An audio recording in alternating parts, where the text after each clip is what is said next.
अस्सलाम वालेकुम। जैसे आपको मालूम है कि इससे पहले वाले जो हमारे लेक्चर्स गए हैं उसके अंदर हमने आपको सीक्वेंस का ये हमारा जो है वो टॉपिक चल रहा है और उसमें हमने देखा कि हम लोग 3 नेक्स्ट टर्म जो है या 4 नेक्स्ट टर्म किस तरीके से निकालते थे, ये भी आपको हमने बहुत। और आगे जाके अभी जब ये हमारा लेसन, इसके भी, इस चैप्टर के भी लेसन चल रहे हैं, तो इंशाल्लाह हम आपको कुछ रिवीजन प्रैक्टिस एक्सरसाइजेस भी या वर्कशीट प्रोवाइड करेंगे ताकि आपको सारे क्वेश्चन जब मिक्स करे हुए आएंगे तो आपके लिए उनको समझना बहुत आसान हो जाएगा।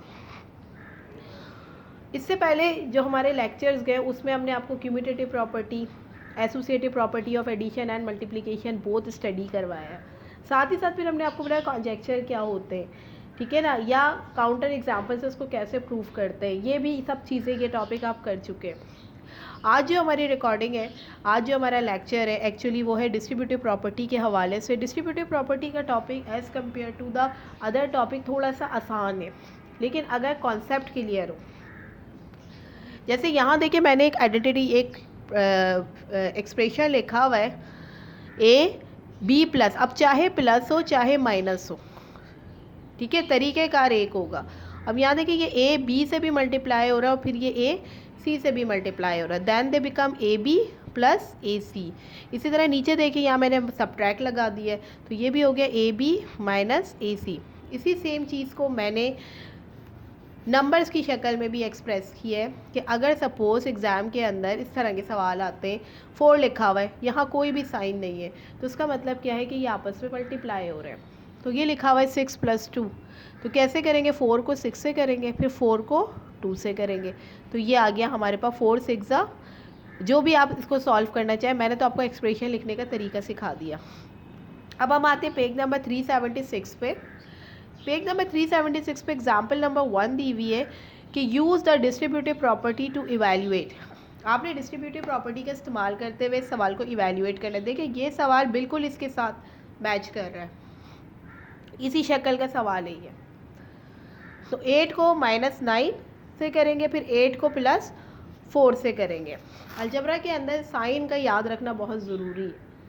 जैसे प्लस प्लस प्लस होता है, प्लस माइनस माइनस होता है, माइनस माइनस करते प्लस से साइन माइनस का लगाते हैं, तो इन डिफरेंट साइंस यानी डिफरेंट साइन हमेशा माइनस होते हैं और लाइक साइन यानी एक जैसे साइन हमेशा प्लस होते हैं। ये सबसे इम्पॉर्टेंट बात है।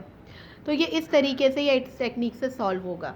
इसके बाद इसी पेज पर आपके पास गॉट इट दिया हुआ है, ए बी और सी, ये आप खुद करेंगे। अब हम आते हैं पेज नंबर 377 की तरफ। पेज नंबर 377 पे कुछ एग्जाम्पल हमें ऐसी लग रही हैं जो थोड़ी सी शायद आपको डिफरेंट लगे या मुश्किल लगे, तो मैंने सोचा कि मैं वो भी आपको बता दूं। पेज नंबर 377 है हमारे पास, इसके अंदर ये एग्जाम्पल है,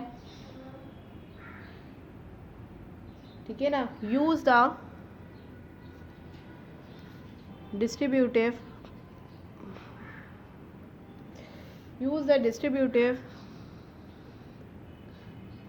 property, rewrite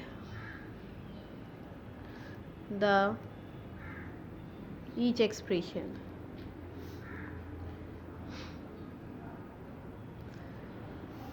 सही है, आपने डिस्ट्रीब्यूटिव प्रॉपर्टी का इस्तेमाल करना है और एक्सप्रेशन को रीराइट करके लिखना है। पेज नंबर 377 पर आपके पास ये वर्क मौजूद है।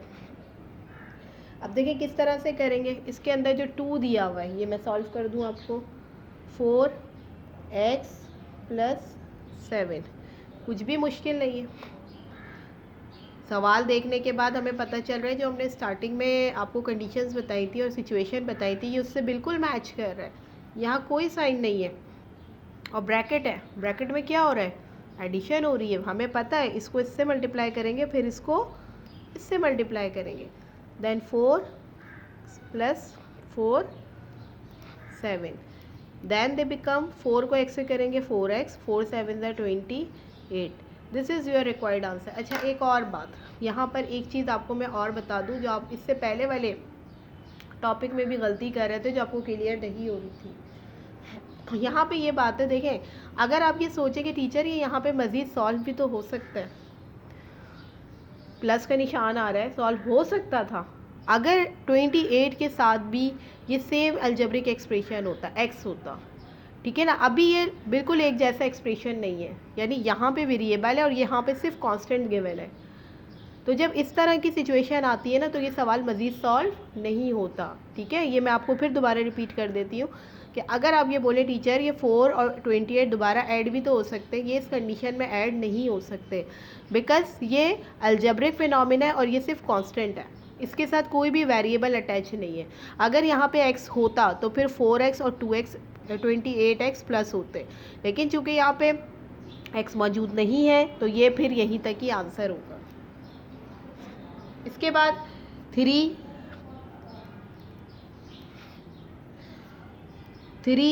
4, 5 ये आप कर लेंगे बाआसानी, बिल्कुल सेम मेथड से ये सॉल्व होंगे, लिहाजा इस सवाल को आपको करने में जो है वो मसला नहीं आएगा।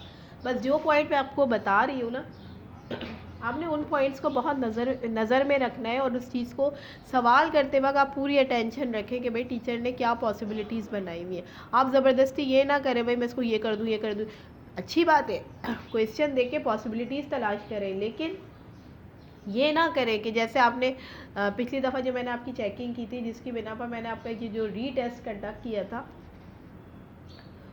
एक्चुअली इसकी वजह यही थी कि आप जो है ना ये समझ रहे थे भाई आखिर तक ये जब आप देख रहे हो कि वहाँ पर वो सेम एक्सप्रेशन तो है ही नहीं, भाई किसी के साथ ए लिखा हुआ है और दूसरे नंबर के साथ ए नहीं लिखा हुआ बी लिखा हुआ है, दूसरे नंबर के साथ बी नहीं लिखा हुआ, तो फिर वो ऐड या सब्ट्रैक्ट थोड़ी होगा।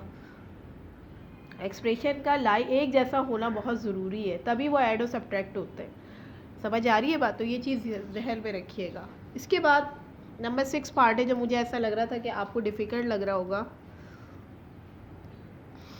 कि अगर इस तरह के सवाल आते तो आप कैसे सॉल्व करेंगे। कोई भी मसला नहीं है, अपॉन में आ गया तो क्या हुआ, पहले आप सवाल लिखें, इसके बाद देखिए 1/3, इसको इससे फिर इसको इससे, दरमियान में माइनस, कोई मुश्किल नहीं है। 1/3 x ऐसी का ऐसी रहता है, कुछ भी नहीं है। यहाँ पर देखिए ये माइनस 6 1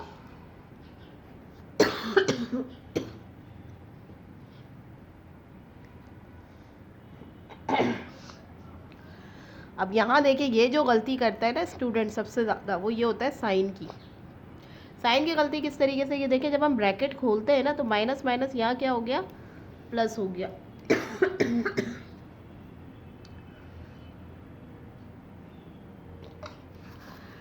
ठीक है, माइनस माइनस प्लस, लेकिन ये अंदर वाला माइनस ऐसी का ऐसी रहेगा। अब देखो ये कट रहा है, 3 1 3, 3 2 6, तो 1/3x फिर प्लस माइनस माइनस का 2, this is your required answer. तो ये इस तरह से सॉल्व होगा, ठीक है। इसका भी आपको गॉट इट दिया हुआ है,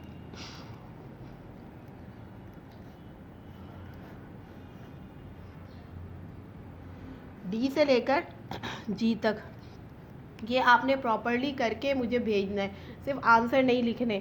मैं आपको बार बार रिपीट कर रही हूँ मोहम्मद रहीम, 2 चीज़ों का आपने लाजमी ख्याल रखना है। एक, आप इंक यूज़ करा करें ताकि मुझे जो है ना इमेजेस क्लियर आए। आपको पता है सम टाइम ऐसा होता है बहुत हिलावा सा इमेज आता है, मुझे क्लियर नहीं दिख रहा होता, इसलिए काइंडली आप मेरा काम पेन से ज़रूर किया करें, कोई भी इंक यूज़ करें आप, ठीक है ना। इसके अलावा दूसरी बात, मेथड को ज़रूर फॉलो करें, मुझे डायरेक्ट आंसर मत दिया करें। मुझे मालूम है आप कैलकुलेशन करके डायरेक्ट आंसर है, बट मुझे मेथड दें ताकि मुझे ये क्लियर हो कि अगर इस तरह की टेक्निक का कोई और सवाल भी आता है तो आपके पास मेथड मौजूद है, आप आसानी मेथड से कर सकते हैं।